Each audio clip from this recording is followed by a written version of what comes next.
Hello বন্ধুরা, সবাই কেমন আছো? আর আমি জানি আজকে দিনটা সবার অনেক ভালো কেটেছিল, কারণ আজকে ছিল সরস্বতী পুজো। আর ব্লগটা দিতে পারিনি অন্য একটা কারণে।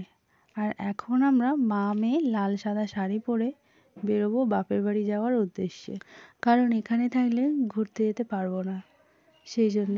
আর আমাদের সত্যি কথা বলতে বিয়ে হয়েছে 3 বছর হচ্ছে, 3 বছরে কোনো বারেই আমরা সরস্বতী পুজোয় ঘুরতে যেতে পারিনি, কারণ ওর প্রতিবারেই কাজ থাকে, সেই জন্য।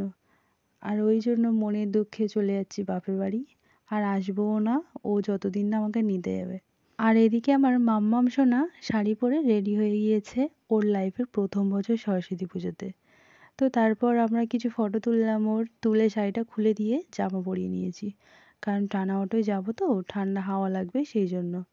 আমার বাপের বাড়ি খুব একটা দূরে না, কাছাকাছি, এক অটোয় চলে যাই, কিন্তু অনেকটা লং রাস্তা। আর বাপের বাড়ি যেতে কার না ভালো লাগে, আর তবু তো আমি 7-8 মাস পরেই যাচ্ছি বাপের বাড়ি, আর সেই জন্য আমার অনেক বেশি মজা লাগছিল। আর ভাবছিলাম যে কখন পৌঁছাবো। তো তারপর আমরা চলে এসেছিলাম, আর এসেই মতন মেয়ের জন্য একটু খিচুড়ি করে নিয়েছিলাম, আর সাথে একটা ডিম সিদ্ধ। আর এই ডিমটা আমাদের একটা মুরগি আছে, সেই মুরগিরই ডিম। তো ডিমটা হাফ কুসুম মেয়েকে দেবো, আর বাকিটা আমি খেয়ে নেব। আর ঘরের মধ্যে মেয়েকে খাওয়াতে খাওয়াতে এই ফটোগুলোর দিকে চোখ চলে গেল। তো তারপর মনে পড়ে গেল ছোটোবেলার সরস্বতী পুজোর কথা। আর এখানে যে ফটোগুলো দেখলে সব কিন্তু আমার ফটো ছিল, সব কটা সরস্বতী পুজোয় ফটো তোলা। তো চলো সবচেয়ে ছোটোবেলার ফটো তোমাদেরকে দেখাই। এই যে আমার সবচেয়ে ছোটোবেলার ফটো। আমার বিয়ের আগে সরস্বতী পুজো কীরকম কাটতো শুনবে। আমি যেখানে পড়তে যেতাম সেখানেই যেতাম অঞ্জলি দিতে। তো ভালোভাবে সুন্দর করে সেজে গুজে যেতাম অঞ্জলি দিতে, ফটোগুলো দেখে বুঝতেই পারছো। আর ফেরার পথে স্টুডিওতে গিয়ে ফটো তুলে আসতাম। তো কোথাও ঘুরতে যেতাম না, কারণ আমার মা বেশি বন্ধু বান্ধবের সাথে কথা বলা বা ঘুরতে যাওয়া বাইরে কোথাও, এগুলো পছন্দ করতো না। আর সেই জন্যই ফটো তুলে রেখে দিতাম স্মৃতি হিসাবে, কারণ আমি ফটো তুলতে খুব ভালোবাসতাম। আর আমার সেই সময় বড় ফোনও ছিল না যে ফটো তুলে রাখবো, আমি খুব সাধারণ ঘরের মেয়ে।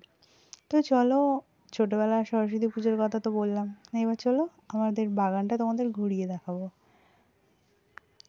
আর এই দেখো বন্ধুরা, এখানে শুধু টমেটো গাছ লাগিয়েছিল, আর পেঁপে গাছ ছিল। পেঁপে গাছ তো 12 মাস হয়। তো শীতের সবজি এখানে সেরকম কিছু লাগায়নি, শুধু টমেটো গাছ লাগিয়েছে।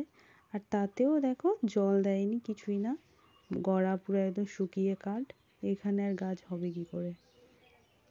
কি বলতো, চাষ করা না, চাষের পেছনে তো একটা খাটনি আছে না, সেটা এখন পারে না, বাবার বয়স হচ্ছে তো। আর এখানে পুঁইশাক গাছও লাগিয়েছিল, পুঁই ভিটুলি হয়েছে। কি বলতো বন্ধুরা, এই বাড়িতে শুধু আমার বাবা আর মা থাকে, আমাদের কোনো ভাই দাদা কেউ নেই। আমরা 6 বোনই ছিলাম, আর 6 জনের সবার বিয়ে হয়ে গেছে। এখন শুধু থাকে বাবা আর মা। আমার কাকা কাকি আছে, তাদের ছেলে মেয়ে আছে, কিন্তু তারা অনেকটা দূরে থাকে আমাদের বাড়ি থেকে। আর এখানে এই মনসা গাছের গোড়ায় আমার মা কিন্তু পুজো করে। আমাদের মন্দির আছে, তবুও ওই মনসা গাছের গোড়ায় পুজো করে। আর এই যে ঠাকুরগুলো দেখতে পাচ্ছ, এগুলো কিন্তু আমাদের মন্দিরের ঠাকুর। তো মন্দিরে নতুন ঠাকুর এনে পুজো করেছে, সেই জন্য পুরাতন ঠাকুরটাকে বের করে দিয়েছে।